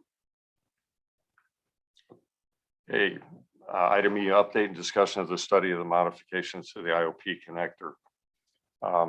Desiree, I'll kind of start this one, let you jump in. So we had some broad correspondence. I mean, the correspondence primarily came from the Beach Barrier Island Preservation Alliance, that they thought that the study that was approved, that we approved as a council, was an independent study by Isle of Palms, and did not realize that we had approved consultation along with the study that Secretary Hall and Chip Campson had actually had a discussion in front of the community that we would have oversight and understand what they were doing.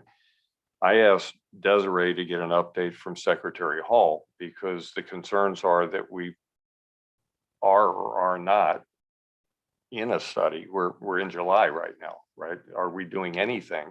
Is the state doing anything right now to address the concerns that the community has expressed over the restriping of the connector, the impact that it's having, the broader issue of traffic and traffic flow, which also extends into Mount Pleasant and the other avenues and boulevards within Isle of Palms?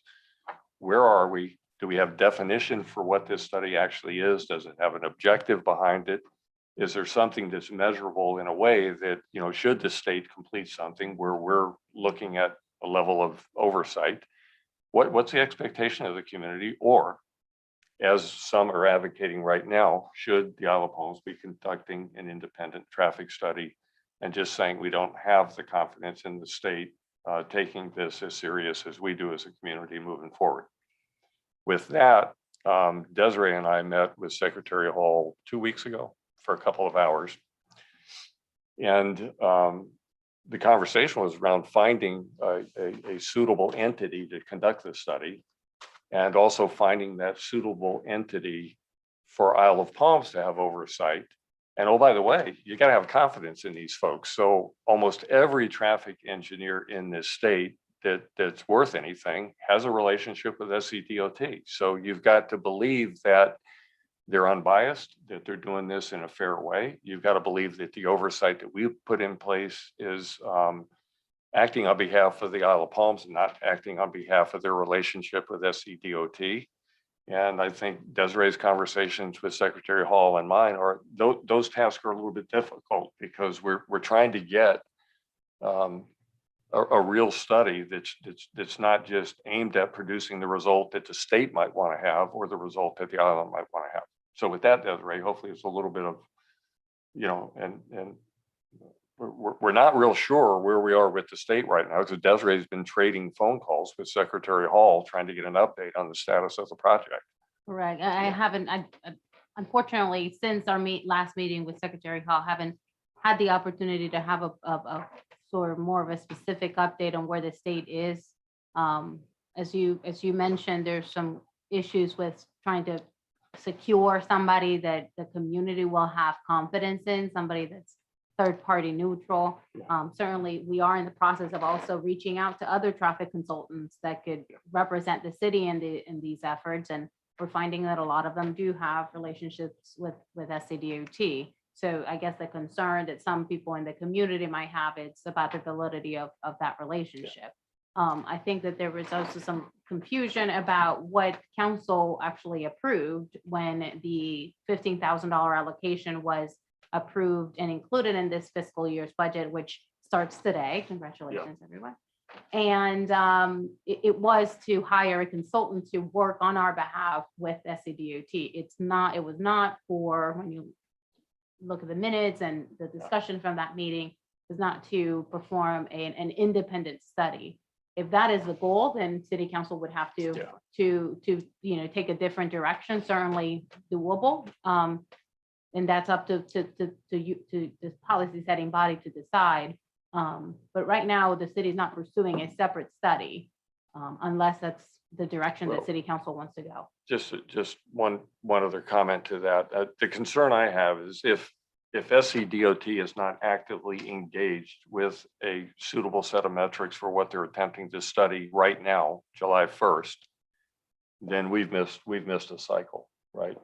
I mean, that's reality.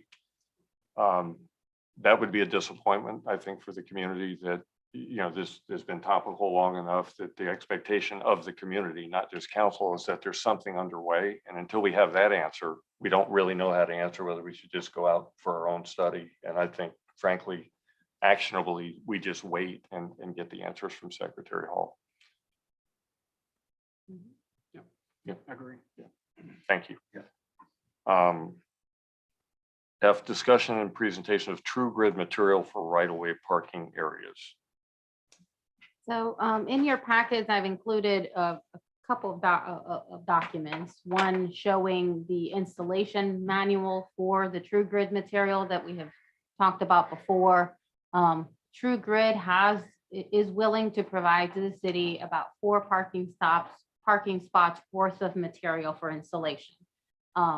When we've had those conversations with them, there are 2 different applications. One is gravel and another one is grass. Their concerns with the grass application, which would look very similar to what we have right now, is that they won't be able to guarantee that the grass will grow through those materials with the high traffic areas. That is why the recommendation from their team and what they can guarantee, what they have seen work in other communities, is the gravel application, but that would dramatically change the look and the aesthetic of Palm Boulevard. So before we do anything with installing a testing area, I wanted to communicate that to you because we want to be certainly conscious and sensitive to the look of it. We could certainly, one of the options is to try the grass application, see how it would fare in a high traffic area. And at that point, we will know whether the grass application works for the right of way in Palm Boulevard.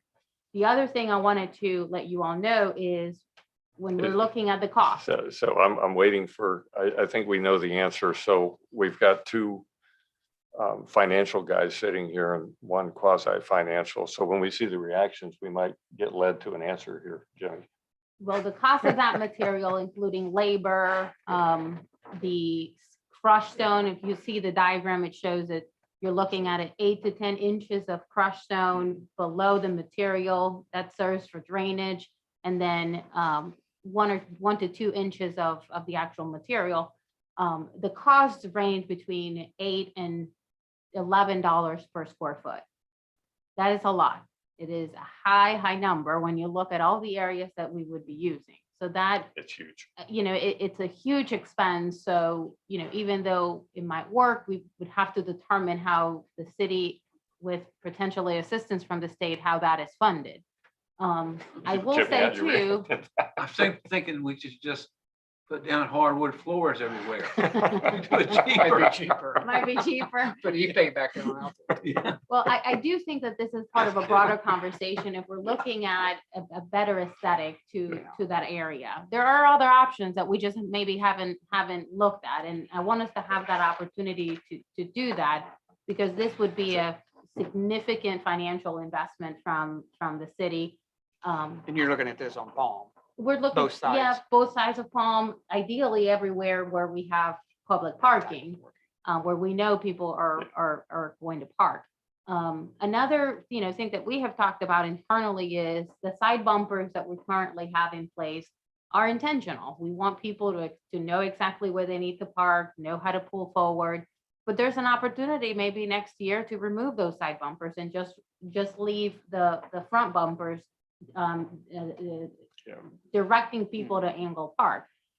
That might work. It may not. It may just create an Secretary Hall is unorganized. advocating for that now. We told her those were training wheels for proper parking. So Correct. I mean, I think the police department really appreciates that delineation, but it's because it makes it very clear where parking is allowed or not allowed. But we can look at other options and really spend some time researching what can we do in the future to make this a little bit more aesthetically pleasing. I don't think anybody loves how it looks. I think it could be worse. But just the cost of this material, I just want to make sure everybody understands what it is before we spend too much time and energy in pursuing that particular application. And we're not sure that we could just do True Grid to replace the bumpers, right? Because if you'll recall, those are wide square inserts. I don't know what else to call them. And clearly, when you look at this, the intention was you do the whole parking place like that. And Jimmy, to your point, it's an unaffordable option. It is. Yeah. Well, if you think about it, let's say the 4 feet off of Palm Boulevard and a parking space, maybe, what are they, Desiree, like 10 feet? Randy, you would know. Yeah, they're minimally 8 across and 10 feet along those side bumpers. Okay, so let's say 4 and 10, Yeah. that's 40 square feet. And you said it was somewhere around 11 a square foot? Even just the bumpers comes out to extraordinarily high cost, because I was going through it going, you're going to have, significant square footage if you just tried to replace the bumpers. And then to Desiree's point, we're not sure they'd even warrant the installation going that direction and not doing the whole entity. Well, I'm And sure the cost everybody- is in that substrate, Jenny. Yeah. I'm sure everybody received a letter from a citizen about her concern about the Yeah. Palm Boulevard looking more and more Gravel. commercial, whatever move we make. Yep. And I think she had some really good points. So. I think we need a passing that broader, bigger, deeper Yeah, cooperative plan on Palm Boulevard than just knee jerk at this point. And we've got to see, Secretary Hall did commit with Desiree and I to looking at a broader plan that's truly cooperative with the city. I said, are you willing to invest with us for something that's aesthetically pleasing, that gets us to the goal, recognizing that we too own some parking here and can maybe have a come together kind of meeting where it actually works for everybody, where, Palm looks the way we want it to look, serves the purpose that the state wants to have, and makes it, the destination an attractive place that we'd all like for it to be. And I think frankly, we've got to exercise a little bit of patience and judgment in this and not do something Yeah. dumb. Agreed. yeah. Okay, discussion about item G, discussion about law enforcement assistance from Charleston County Sheriff's Office and the State Highway. I actually asked for this, reading the Post and Courier editorial from one of our residents, which I thought was excellent. And just said, if you got a football game for Clemson, you get lots of assistance and people figure it out.